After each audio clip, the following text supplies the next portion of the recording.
Hey there, today is June 12th, 2014, and I am doing another blog today. Today we are talking about just recent events in the jewelry business. There's been some strengthening in the past 2 years. You know, the economy, even though it's not perfect, it's come back a little bit. It could be better, but there's been talk of this pendulum swinging left to right. Sometimes it's good, sometimes it's bad. Of course, we always prefer better, but at least we're getting some hot and cold moments. There was an interview with a couple retailers and wholesalers, and here's what they had to say. The manager of Hayward's, a designer manufacturer that specializes in custom engagement and wedding rings for expats. Their managing director, David Mazur, quote unquote, in the middle of 2013, everyone was saying that the market was slow, but now we are starting to see movement of stones. He explains that business was good for the Christmas season, as well as the Chinese New Year, along with the Easter holidays, so there was some movement.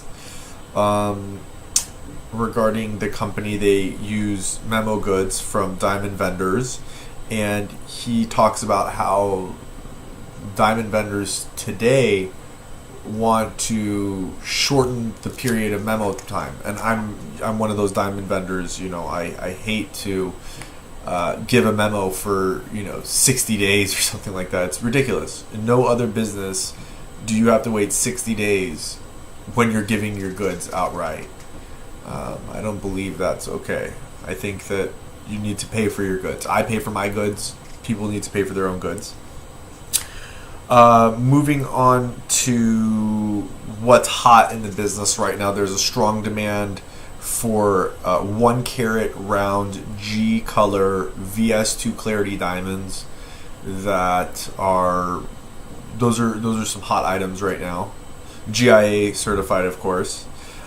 Moving to China, thanks to the middle class in China, the jewelry business has survived, and even it's been strengthened considerably in this market. The Chinese market was always, I don't know what's the word I'm looking for here, but they always bought smaller, cleaner goods, and especially in the VS-VVS clarity, even if they're small. Today, just like Americans, they're seeing that you can have a perfect diamond to the naked eye, as long as it's shining and brilliant and high quality. You can get a bigger diamond. It looks the exact same as a VS clarity diamond, and that's what's becoming more popular there. So they're starting to go with lower clarity but still high color, and especially triple excellent goods. That's what is becoming popular. Of course, still VVS clarity stones are the standard there. Let's see. With regards to engagement rings, which is the ultimate place where you put diamonds, usually is the engagement ring. There has been a increase in vintage production, vintage style rings that have beadwork and filigree and attention to detail, vintage style rings. And that was influenced by 19th century Georgian turn of the century styles. This style requires smaller diamonds surrounding larger diamonds. Let's see here. Also, what's becoming more popular is vintage style rose gold rings, as well as yellow rings. Colored rings that are gold they've increased 10 to 15% in the last fiscal year. So the style is changing. The style is always changing. Going on back to China, the diamond business has strengthened considerably thanks to China. Okay, they do have a lot of our money. A significant contributing factor to the marketing in China comes directly from Chow Tai Fook. I actually sometimes buy jewelry from there, even though I manufacture about 95% of my jewelry.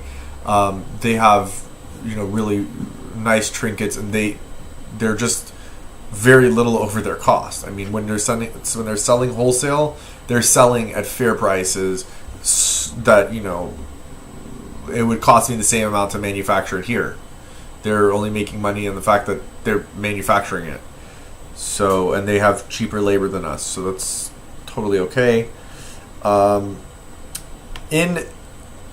Macau and Hong Kong, Chow Tai Fook has had a slight decline in sales, but overall throughout Asia, they've actually increased sales 22% in the fourth quarter.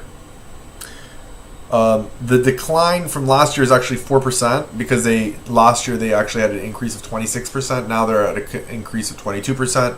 Still not bad. And these reports are coming from mainland China with strong jewelry retail sales, and that is basically the newest bit of news coming out of the industry. And thanks for joining me, and I will try to do this at least once a week, even though I do maintain my blog and I have new things up there all the time. You should definitely check that out. It's all relevant industry related material, and I will try and make more videos just to get this out there. Thanks so much for joining.